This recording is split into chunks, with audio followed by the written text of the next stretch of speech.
প্রথম রাজাবলী গ্রন্থ থেকে পাঠ ১৩ অধ্যায় এবং ১৪ অধ্যায়। জেরোবোয়ামের প্রবর্তিত উপাসনা ব্যবস্থা সম্বন্ধে ঈশ্বরের ঘোর অসন্তোষ। সেই সময় হলো কি, জেরোবোয়াম যখন ধূনাহুতি দেবার জন্য বেদির সামনে দাঁড়িয়েছিলেন, তখন বেথেলে এসে পৌঁছলেন এমনই একজন, যিনি ছিলেন ঈশ্বরের আপন মানুষ। তারই আদেশে জুদা এলাকা থেকে এসেছেন যিনি। ভগবানের আদেশ মতো ওই বেদি নির্মাণের নিন্দায় সোচ্চার হয়ে তিনি বলে উঠলেন, ওরে বেদি, ওরে বেদি। স্বয়ং ভগবান এই কথা বলেছেন, জেনে রাখো, দাউদ বংশে এমনই এক পুত্র সন্তানের জন্ম একদিন হবে, যার নাম হবে জোসিয়া। উচ্চ পুণ্য জনস্থানগুলির যে যাজকেরা তোর ওপর ধূর্ণাহুতি দিয়ে থাকে, জোসিয়া তোরই ওপর তাদের বধ করবে। তোরই ওপর তখন পুড়িয়ে ফেলা হবে যত মৃত মানুষের অধিস্তরী। ওই ঘটনার একটি পূর্ব নিদর্শনের কথা জানিয়ে নিয়ে তিনি সেদিনও এই বললেন, যা ঘটবে তার পূর্ব নিদর্শন হিসেবে ভগবান স্থির করে রেখেছেন যে ওই বেদিটা এখন মাঝখান দিয়ে ফেটে গিয়ে দু টুকরো হবে, আর বেদিতে জমে থাকা সমস্ত ছাই তখন চারপাশে ছড়িয়ে পড়বে। বেথেলে বেদি নির্মাণের নিন্দায় সোচ্চার হয়ে ঈশ্বরের সেই আপন মানুষ যা বলেছিলেন তা শুনতে পেয়ে রাজা জেরোবেয়াম বেদি মঞ্চের ওপর থেকে তার দিকে হাত বাড়িয়ে জোর গলায় হুকুম দিলেন, ওকে ধর। কিন্তু তিনি ওই মানুষটির বিরুদ্ধে যে হাত বাড়িয়েছিলেন তা তখন শুকিয়ে গিয়ে কাঠের মতো হয়ে গেল। তিনি আর হাত মুড়তে পারলেন না, আর তখন বেদিটা মাঝখান দিয়ে ফেটে গিয়ে দু টুকরো হয়ে গেল এবং বেদিতে জমে থাকা সমস্ত ছাই চারপাশে ছড়িয়ে পড়ল। পূর্ব নিদর্শন হিসেবে তেমনটি যে ঘটবে ঈশ্বরের সেই আপন মানুষটি ঐশ্ব আদেশে তাই তো জানিয়ে রেখেছিলেন। রাজা তখন ঈশ্বরের সেই আপন মানুষটিকে লক্ষ্য করে বলে উঠলেন, দোহাই আপনার, আপনার ঈশ্বর ভগবানের কাছে এই মিনতি জানিয়ে আমার হয়ে প্রার্থনা করুন, আমি যেন আবার হাত মুড়োতে পারি। ঈশ্বরের সেই আপন মানুষটি তখন ভগবানের কাছে সেই মতো মিনতি জানালেন। ফলে রাজা তখন হাত মুড়তে পারলেন, তার হাত আগের মতোই হয়ে উঠল। রাজা এবার ঈশ্বরের সেই আপন মানুষটিকে বললেন, আপনি এখন আমার সঙ্গে প্রাসাদে চলুন, খেয়ে দিয়ে একটু তরতাজা হয়ে উঠুন, পরে আপনাকে আমার কিছু দেবার আছে। কিন্তু ঈশ্বরের সেই আপন মানুষটি উত্তর দিলেন, আপনি যদি আপনার প্রাসাদের অর্ধেকটাও আমাকে দান করেন, তবুও আমি আপনার ওখানে যাচ্ছি না, এই শহরে কোনো কিছু খাচ্ছি না, জলও মুখে দিচ্ছি না। আমি তো ভগবানের কাছ থেকে এই আদেশ শুনেছি, তবু কেন কিছু খাবো না, জলও মুখে দেবো না। তবু যে পথ দিয়ে ওখানে যাবে সেই পথে দিয়ে ফিরে আসবে না। তাই তিনি তখন অন্য পথ ধরেই রওনা হলেন। যে পথ দিয়ে তিনি বেথেলে এসেছিলেন সেই পথ দিয়ে ফিরে গেলেন না। বেথেলে তখন বসবাস করতেন বৃদ্ধ একজন প্রবক্তা। তার কাছে এসে তার পুত্রেরা বেথেলে ঈশ্বরের সেই আপন মানুষটি সেদিন যা কিছু করেছেন তা সবই জানালো। তিনি রাজাকে কি বলেছেন তাও পিতাকে জানালো। তাদের পিতা জিজ্ঞাসা করলেন, যাবার সময় তিনি কোন পথ ধরেছেন। ঈশ্বরের সেই যে আপন মানুষটি জুদা এলাকা থেকে এসেছিলেন, যাবার সময় তিনি কোন পথ ধরেছেন। প্রবক্তারা পুত্রেরা পিতাকে তা দেখালো। বৃদ্ধ প্রবক্তা এবার তাদের বললেন, আমার জন্য গাধাটির পিঠে জিন লাগাও তো। তারা গাধাটির পিঠে জিন পরিয়ে দিল। তিনি তখন গাধাটির পিঠে চড়ে বসলেন এবং ঈশ্বরের সেই আপন মানুষটি যেদিকে গেছেন সেই দিকে চললেন। এক জায়গায় এসে তিনি দেখতে পেলেন ঈশ্বরের সেই আপন মানুষটি বসে আছেন একটি তারপিন গাছের তলায়। তিনি জিজ্ঞাসা করলেন, আপনি কি ঈশ্বরের সেই আপন মানুষটি যিনি জুদা এলাকা থেকে এসেছেন? উত্তর এলো, হ্যাঁ, আমি সেই লোক। বৃদ্ধ প্রবক্তা তখন বললেন, এখন আপনি বরং আমার ঘরে চলুন, কিছু মুখে দেবেন। ঈশ্বরের সেই আপন মানুষটি কিন্তু উত্তর দিলেন, আপনার সঙ্গে ফিরে যাওয়া, আপনার ঘরে পা দেওয়া আমার পক্ষে সম্ভব নয়। আপনার সঙ্গে ওই শহরে কোনো কিছু খাবো না, জলও মুখে দেব না। আমি তো ভগবানের এই আদেশ পেয়েছি, ওখানে তুমি কোনো কিছু খাবে না, জলও মুখে দেবে না। তুমি যে পথ দিয়ে ওখানে যাবে, ফেরার সময় তুমি সেই পথ দিয়ে আসবে না। বৃদ্ধ প্রবক্তা তাকে বললেন, আপনার মতো আমিও তো একজন প্রবক্তা, ভগবানের আদেশে একজন দেবদূত, কিন্তু আমাকে এই কথা বলেছেন, ওকে এখানে ফিরিয়ে এনে নিজের ঘরে নিয়ে যাও, যাতে ও কিছু খেতে পারে, জলও মুখে দিতে পারে। আসলে তিনি কিন্তু তাকে মিথ্যা কথা বললেন। ঈশ্বরের সেই আপন মানুষটি তখন তার সঙ্গে ফিরে গিয়ে তার বাড়িতে খাওয়া দাওয়া করলেন।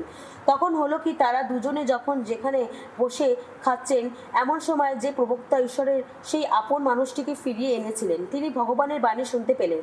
ঈশ্বরের ওই যে আপন মানুষটি জুদা এলাকা থেকে এসেছেন, প্রবক্তা তাকে লক্ষ্য করে তখন বলে উঠলেন, ভগবান এই কথা বলেছেন, তুমি ভগবানের বাণী অমান্য করেছো যখন, তোমার ঈশ্বর ভগবান তোমাকে যে আদেশ দিয়েছিলেন তুমি তা পালন করনি যখন, এখানে ফিরে এসে যে জায়গা সম্বন্ধে ভগবান তোমাকে বলেছিলেন সেখানে তুমি কোনো কিছু খাবে না, জলও মুখে দেবে না, তুমি যখন সেই জায়গায় কিছু খেয়েছো, জলও মুখে দিয়েছো, তখন তোমার মৃতদেহটি তোমার পিতৃপুরুষদের সমাধিতে স্থান পাবে না।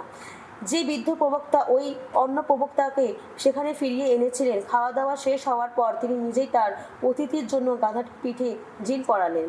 ঈশ্বরের সেই আপন মানুষটি এবার রওনা হলেন। পথে তিনি কিন্তু একটি সিংহের মুখে পড়লেন। সিংহটি তাকে মেরে ফেলল, আর মৃতদেহটি সেখানে পথের ওপর পড়ে রইল।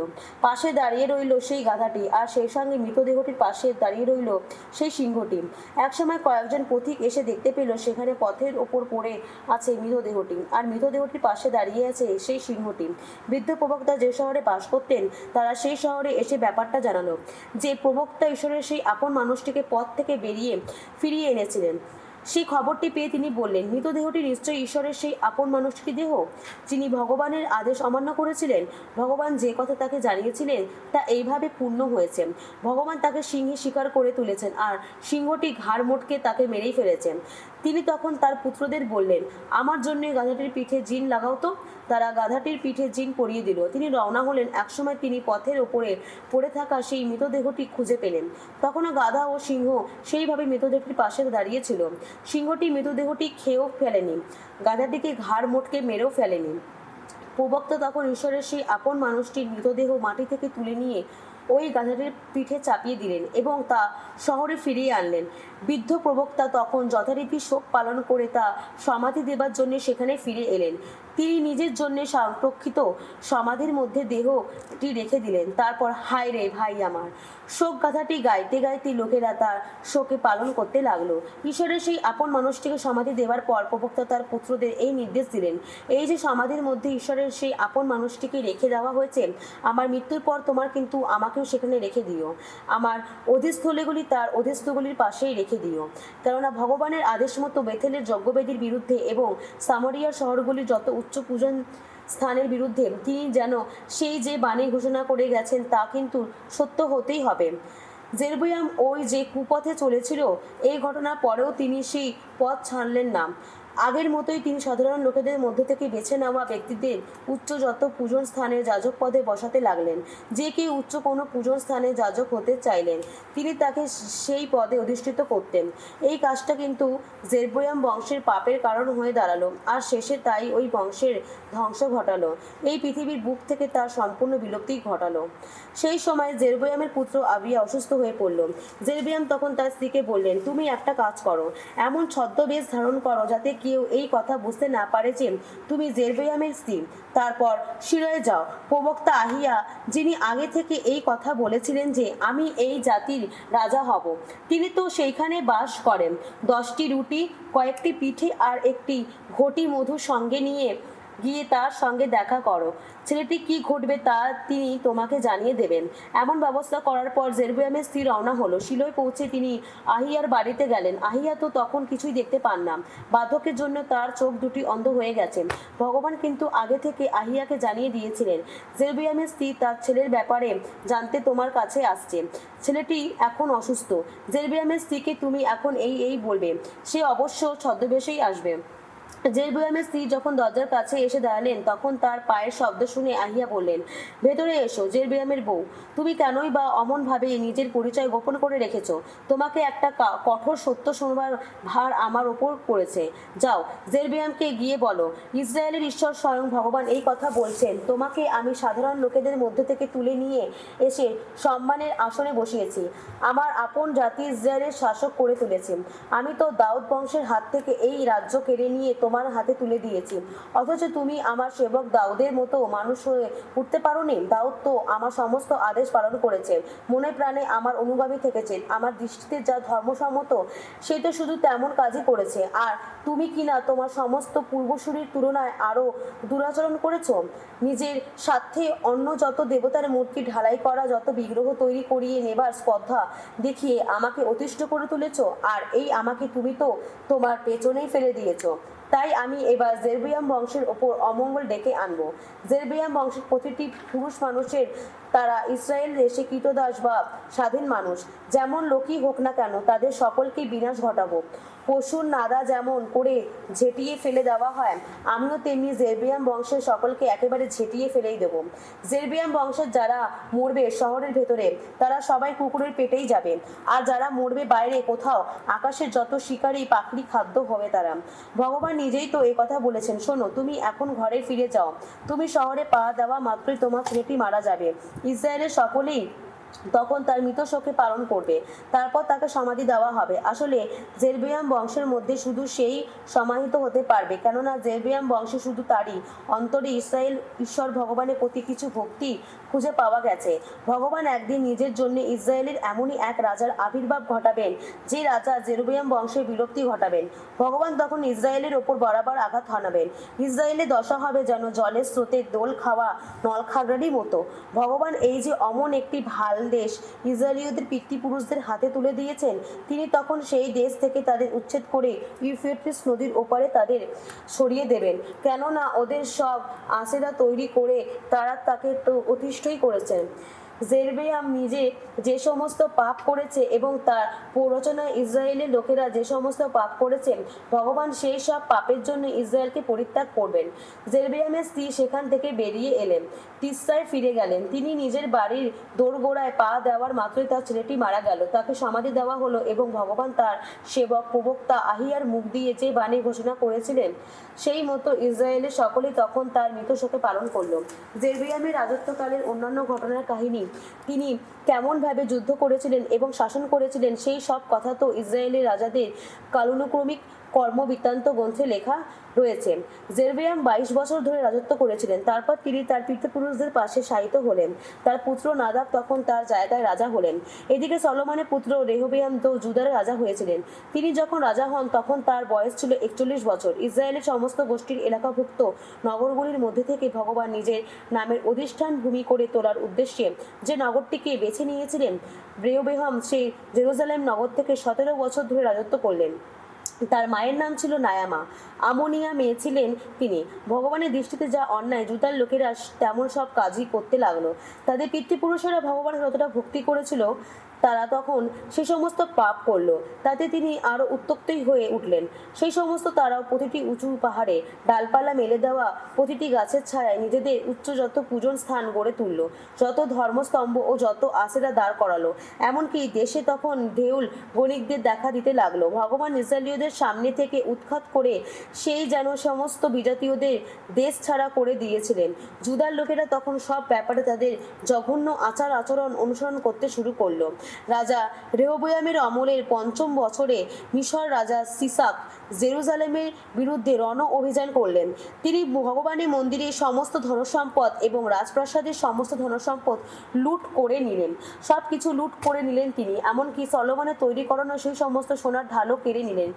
তাই সেগুলি জায়গায় রাজা রেহবিয়াম তখন ব্রোঞ্জের যত ঢাল তৈরি করিয়ে নিলেন, যে রাজরক্ষীরা রাজপ্রাসাদের প্রবেশদ্বারে দাঁড়িয়ে পাহারা দিত, এই ঢালগুলি তিনি তাদের অধিনায়কদের জিম্মায় রেখে দিলেন। যতবার রাজা ভগবানের মন্দিরেই যেতেন, ততবারই রাজরক্ষীরা ওই ঢালগুলির সঙ্গে নিয়ে যেত। তারপর তারা সেগুলির রক্ষীশালায় আবার এনে রাখত। রেহবিয়ামের রাজত্বকালের অন্যান্য ঘটনার কাহিনী এবং তার সমস্ত কার্যকর্মের কথা জুদার রাজাদের কালানুক্রমিক কর্মবৃত্তান্তের গ্রন্থে লেখা রয়েছে। রেহবিয়াম ও জেরোবিয়ামের মধ্যে যুদ্ধ লেগেই থাকত। তারপর এক সময় রেহবিয়াম তার পিতৃপুরুষদের পাশে শায়িত হলেন। তাকে সমাধি দেওয়া হলো দাউদ নগরীতে, তার পিতৃপুরুষদের পাশে। তার মায়ের নাম ছিল নায়ামা। আমনীয় মেয়ে ছিলেন তিনি। রেহবিয়ামের পুত্র আবিয়াম তখন তার জায়গায় রাজা হলেন।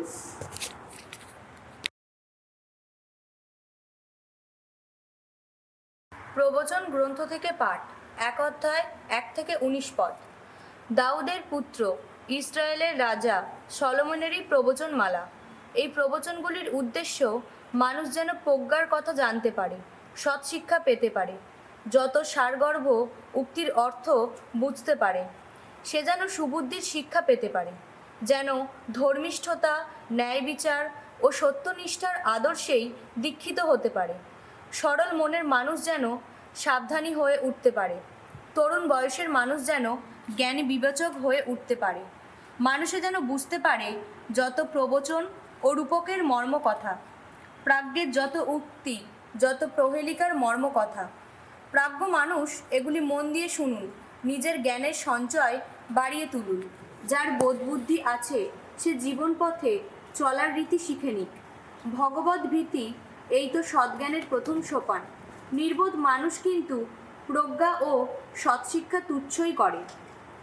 পিতার দেওয়া শিক্ষা শোনো তুমি, বৎস আমার, মাতার দেওয়া উপদেশ অগ্রাহ্য করো না, তা হবে তোমার শিরে কান্তিময় মুকুটেরই মতো। তোমার কণ্ঠে মালিকারি মতো। বৎস আমার, দুষ্টু জনেরা যদি তোমাকে লুব্ধ করতে চায়, তুমি কিন্তু তাদের প্রস্তাবে রাজি হও না কখনো। তারা হয়তো বলবে, আমার সঙ্গে চলো তুমি, এসো গিয়ে ওত পেতে বসে থাকি, যদি কারো রক্ত নেওয়া যায়। এসো মজা করি, কোনো নির্দোষের পথ চেয়ে আড়ালে আবডালে বসে থাকি। এসো তাকে জ্যান্তই গ্রাস করে ফেলি অধলোকের মতো, পুরোপুরি গ্রাস করে ফেলি রসাতলে নেমে আসে মানুষেরই মতো। তাহলে তো পেয়ে যাব দামি কত কিছু, লুট করা কত কিছু দিয়ে ভরিয়ে তুলব নিজেদের ঘর। তোমার ভাগ্য আমাদের ভাগ্যের সঙ্গে বেঁধে নাও, আমাদের সবারই হোক একই টাকার থলি। বৎস আমার, তাদের সঙ্গে সঙ্গে কোথাও যেও না, তাদের চলা কোনো পথে পা বাড়িও না তুমি। তারা তো ছুটে চলে অন্যায় অধর্মেরই দিকে, মানুষের রক্ত ঝরাতে কত ব্যস্ত তারা। কোন পাখির দৃষ্টিপথে বৃথাই তো জাল পেতে রাখা। আসলে অমন ওত পেতে বসে থেকে তারা কিন্তু নিজেদেরই রক্ত ঝরাবে, অমন আড়ালে বসে থেকে নিজেদেরই প্রাণহানি ঘটাবে। অন্যায়ভাবে অর্থ লাভ করে থাকে যারা, তাদের সকলেরই ওই পরিণাম হয়।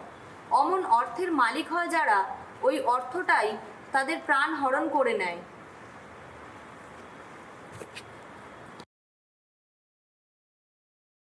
করিন্থীয়দের কাছে সাধু পলের প্রথম পত্র, 7 অধ্যায় 25 থেকে 40 পদ। এবার যারা কুমার ও কুমারী অবস্থায় আছে তাদেরই কথা বলছি। তাদের বিষয়ে আমি অবশ্য প্রভুর কাছ থেকে কোনো নির্দেশ পাইনি। তবে প্রভুর দয়া পেয়ে আমি সকলের বিশ্বাসের যোগ্য পাত্র হয়েছি বলে আমি এখানে আমার নিজের অভিমত জানাচ্ছি। আমি মনে করি এমন সংকটের পরিপ্রেক্ষিতে সেই তো ভালো, মানুষের পক্ষে সেই অবস্থায় থাকাই তো ভালো। তাই বলছি, তুমি কি কোনো নারীর সঙ্গে বিবাহ বন্ধনে আবদ্ধ? তাহলে অবশ্য সেই বন্ধন থেকে মুক্তি পাবার চেষ্টা করো না। তুমি কি কারোর সঙ্গে বিবাহ বন্ধনে আবদ্ধ নও? তাহলে আর ঘরে স্ত্রী আনার চেষ্টা করো না। কিন্তু বিয়ে যদি তবুও করো, তাতে যে তোমার কোনো পাপ হবে তা নয়। তেমনি কোনো কুমারী মেয়েও যদি বিয়ে করে, তারও কোনো পাপ হবে না। কিন্তু বিয়ে করে তারা সংসার জীবনে নানা জ্বালা যন্ত্রণা ভোগ করবেই, আর আমি তা থেকে তোমাদের বাঁচতেই চাই। আসলে ভাই, আমি এই কথাই বলতে চাই যে সময় তো আর বেশি নেই। কাজেই যারা বিবাহিত তারা এখন থেকে এমনভাবে থাকুক যেন তারা বিবাহিত নয়। শোকার্ত যারা তারা যেন শোকার্তই নয়। আনন্দিত যারা তারা যেন আনন্দিতই নয়। যারা কিছু কেনে তারা এমনভাবে থাকুক যেন তাদের নিজেদের বলে কিছুই নেই। আর এই সংসারের সঙ্গে যাদের প্রয়োজনের সম্পর্ক আছে তারা এমনভাবে থাকুক যেন তারা সংসারের সঙ্গে কোনোভাবেই জড়িয়ে নেই। কারণ জগতের বর্তমান রূপটা যে লোপ পেতে চলেছে। আমি চাই যে তোমরা সমস্ত দুশ্চিন্তা থেকে মুক্তি থাকবে। অবিবাহিত মানুষ প্রভুরই কাছের কথা চিন্তা করে, সে ভাবে কি করে সে প্রভুকে সন্তুষ্ট করবে। বিবাহিত মানুষ কিন্তু সাংসারিক কাজের কথাই চিন্তা করে, সে ভাবে কি করে তার স্ত্রীকে সে সন্তুষ্ট করবে। তাই তার মনে দোটানা লেগেই থাকে। তেমনিভাবে অবিবাহিত নারী কিংবা কুমারী যুবতীও প্রভুর কাজের কথা চিন্তা করে। সে দেহে মনে প্রভুরই কাছে আত্মনিবেদিত এক মানুষ হতে চায়। বিবাহিত নারী কিন্তু সাংসারিক কাজের কথাই চিন্তা করে, সে ভাবে কি করে তার স্বামীকে সে সন্তুষ্ট করবে। আমি তোমাদের ভালোর জন্য এই সব কথা বলছি। আমি অবশ্য কোনো নিষেধের ফাঁসে তোমাদের বেঁধে রাখতে চাই না, বরং যা বিশেষভাবে সমীচীন এবং প্রভুর ঐকান্তিক সেবার অনুকূল তাতেই তোমাদের উৎসাহ দিতে চাই। কারো যৌন প্রবণতা বেশি হওয়ায় সে যদি মনে করে তার বাগদত্তা বধূর প্রতি তার আচরণ ব্যবহার ঠিক হচ্ছে না, সুতরাং এই ব্যাপারে তার কিছু একটা করা দরকার, তাহলে সে যা করতে চায় তাই করুক, তাতে তার কোনো পাপ হবে না, অর্থাৎ দুজনেই বিয়ে হোক। কিন্তু যে লোক নিজের মনে স্থির সংকল্প হয়ে রয়েছে সে তো অন্য সিদ্ধান্ত নিতে বাধ্য নয়, এবং তার তো নিজের ইচ্ছার উপর পূর্ণ নিয়ন্ত্রণ আছেই। সে যদি মনে মনে এই সিদ্ধান্ত নিয়ে থাকে যে সে তার বাগদত্তা বধূর কুমারিত্বের মর্যাদা রক্ষা করেই চলবে, তাহলে সে ভালোই করবে। কাজে যে নিজের বাগদত্তা বধূকে বিয়ে করে সে ভালো কাজই করে, কিন্তু যে তাকে বিয়ে না করেই থাকে সে আরও ভালো কাজ করে। স্ত্রী বিবাহ বন্ধনে ততদিনই আবদ্ধ থাকে যতদিন তার স্বামী বেঁচে থাকে।